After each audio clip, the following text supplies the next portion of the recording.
On n'a pas vraiment changé de proposition. Vous avez raison de rappeler, parce qu'on ne peut pas mentir non plus aux électeurs, que la sécurité n'est pas une compétence de la région. Donc on peut venir effectivement en point d'appui, mais les choses qui sont à changer sont au niveau de l'État. Voilà, il ne faut pas mentir aux électeurs là-dessus. On peut effectivement faire de la vidéosurveillance, mais il y a un moment donné où l'État devra être acteur en ce qui concerne la sécurité. Nous, évidemment, on a arrêté notre campagne parce qu'il y a des moments dans l'histoire d'une nation, et c'est la séquence que nous vivons, où on doit tous être capables de sortir des polémiques stériles et partisanes. Donc nous avons arrêté effectivement les tractages sur les marchés, nous avons annulé le meeting qui était notre grand meeting régional avec Marine Le Pen qui devait avoir lieu le 17 novembre à Cournon d'Auvergne. Nous l'avons annulé, c'était un temps de deuil. La France était meurtrie, je pense qu'elle l'est encore. Maintenant, effectivement, il y a une vie démocratique qui continue et je crois qu'après ce temps de deuil, il y a quand même un temps qui sera le temps de l'inventaire. On a un droit et même un devoir d'inventaire. Après Charlie, il n'y a pas eu ce droit d'inventaire. Et malheureusement, le 13 novembre est arrivé. Donc, il va falloir absolument que derrière les paroles, et je note certaines inflexions positives de la part du gouvernement et du président de la République, des propositions qui sont d'ailleurs des propositions qui sont pour beaucoup tirées du programme du Front National. Et je regrette qu'il ait fallu ce drame pour qu'elle soit prise en compte, parce que nous avons porté pendant des années sous les colibés ou les insultes. Et il faudra faire cet inventaire de manière à ce que ce dramatique événement, malheureusement, ne se reproduise pas.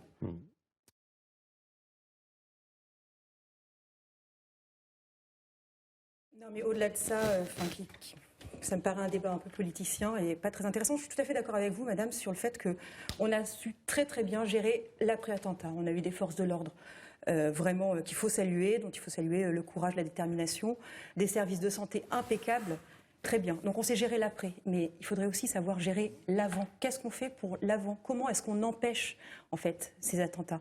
Et enfin, tragiquement, ces attentats ont démontré toutes les failles qu'il y avait dans ce système-là.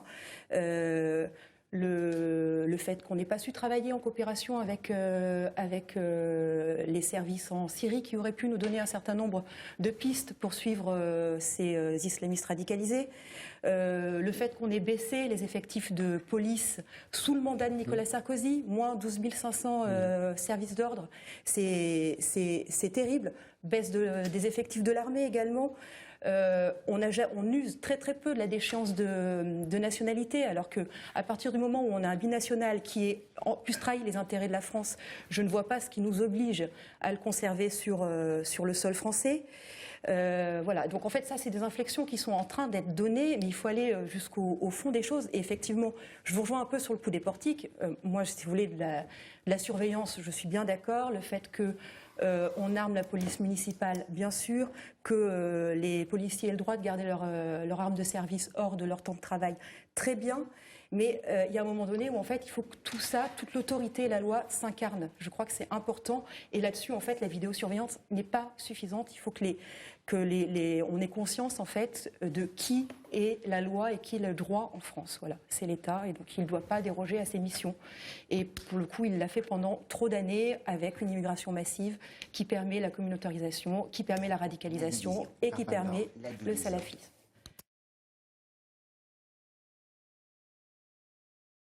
Sur les TER, cette question qui paraît un peu technique sur les transports, en fait, pour nous, il y a un vrai enjeu humain et même historique, parce qu'en fait, nous voulons lutter contre la désertification rurale. Nous n'avons pas oublié que la ruralité, c'est l'âme de la France aussi, et on a trop tendance à penser les transports comme des technocrates, un peu comme l'a fait l'État dans les années 80, où finalement, en fait, on a maillé tout le transport ferroviaire autour de Paris, en étoile autour de Paris, et il ne faudrait pas effectivement qu'on maille le territoire en étoile autour de Lyon et de Clermont-Ferrand, mettons, alors qu'il y a plein de communes de la ruralité qui ont besoin de gagner, de faire... Quitte à financer des lignes non rentables.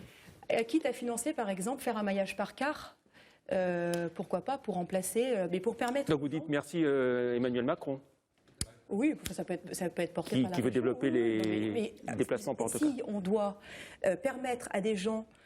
Il ne faut pas penser qu'en fait, quelqu'un qui habite la ruralité n'a qu'un objectif dans sa vie, c'est faire des pendulaires entre Saint-Laurent-de-Chamousset et Lyon, en fait. Parfois, il fait des pendulaires entre Saint-Symphorien-sur-Coise et Lyon. Ça n'existe pas, ou à la marge. Et c'est très compliqué pour eux, c'est très compliqué pour les personnes âgées. Il y a des populations vieillissantes aussi dans ces territoires-là. Et en fait, finalement, les oubliés de la République, en fait, ils ne sont pas forcément là où on le pense, en fait. Ils sont beaucoup dans la ruralité.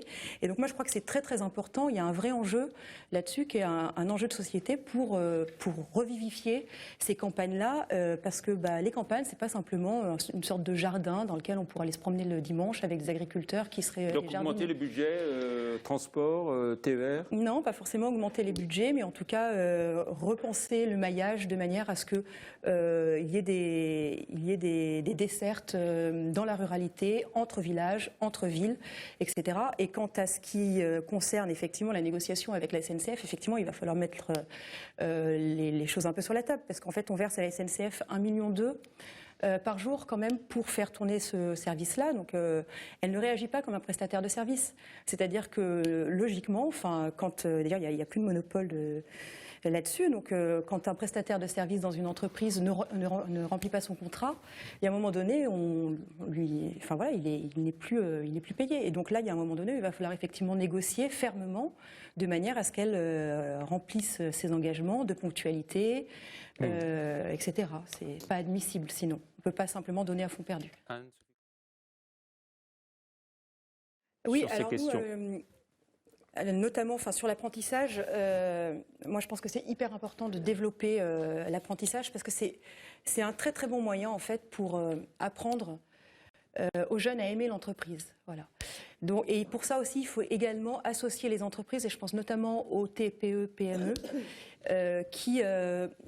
qui connaissent leur secteur, qui connaissent leurs besoins, qui connaissent les besoins de formation dans leur secteur et qui sont vraiment à même de proposer à leurs apprentis des formations vraiment ciblées de manière à ce que derrière le jeune en sortant de l'apprentissage se retrouve avec des vraies compétences qui seront utiles et qui seront valorisées dans le monde du travail. Donc on se propose également d'associer des agriculteurs ou des chefs d'entreprise à la direction de lycées agricoles ou techniques, de manière toujours à avoir cet esprit, c'est-à-dire de permettre aux jeunes d'avoir une formation qui est très pertinente et qui répond vraiment aux besoins de la branche. Voilà. Donc, sur l'apprentissage, le problème souvent, c'est que les centres de formation d'apprentis ont du mal à trouver des candidats. C'est pas que les moyens ne sont pas là, c'est qu'il faut trouver les candidats aussi. Mais parce qu'en fait, il faut aussi revaloriser le travail manuel pour ça. C'est-à-dire qu'il faut aussi redonner ces lettres de noblesse à l'intelligence de la main. Et pour cela, les petites structures, les TPE-PME nous paraissent un très très bon vecteur parce que c'est des entreprises à taille humaine où en fait le jeune apprend à découvrir l'entreprise, voit le patron, non pas comme un patron du CAC 40 pour le coup, qui est sans foi ni loi, mais quelqu'un qui vit des problèmes au quotidien, qui a le souci de ses salariés, de ses apprentis, du travail bien fait, des soucis de trésorerie, etc. Donc en fait, moi je pense que là, pour le coup, il y a un vrai échange gagnant-gagnant qui est très positif pour les jeunes, le monde du travail.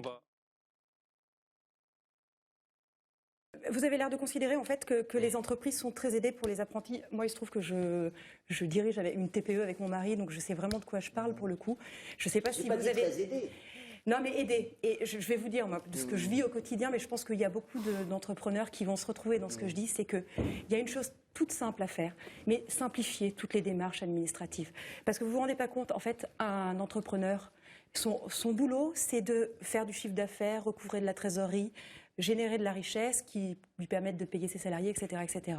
Voilà. Il ne sait pas de faire de la paperasse administrative. Actuellement, les chefs d'entreprise se noient dans cette paperasse-là, et du coup, embaucher un apprenti, c'est compliqué. C'est compliqué. Il y a différents organismes qui vous baladent, etc. C'est vous faire aider par les chambres des métiers ou les chambres de commerce. C'est extrêmement compliqué, je vous assure. C'est leur compétence. Non, c'est leur compétence, mais derrière, les entrepreneurs ne trouvent pas forcément le service adéquat ou qu'ils ne soient pas débordés, etc. Donc la première chose à faire, c'est ça, parce qu'en fait, effectivement, permettre à un apprenti et une entreprise de se rencontrer. C'est important, ça passe pas forcément par des subventions supplémentaires. Ça passe déjà par faciliter la vie de l'entreprise sur ce thème, et dans les TPE on en arrive... et PME, parce que c'est là où les jeunes découvrent vraiment le monde du travail à taille humaine. Et ça, c'est très important. Moi, je crois on l'a bien qu'on passe compris. un très bon stage.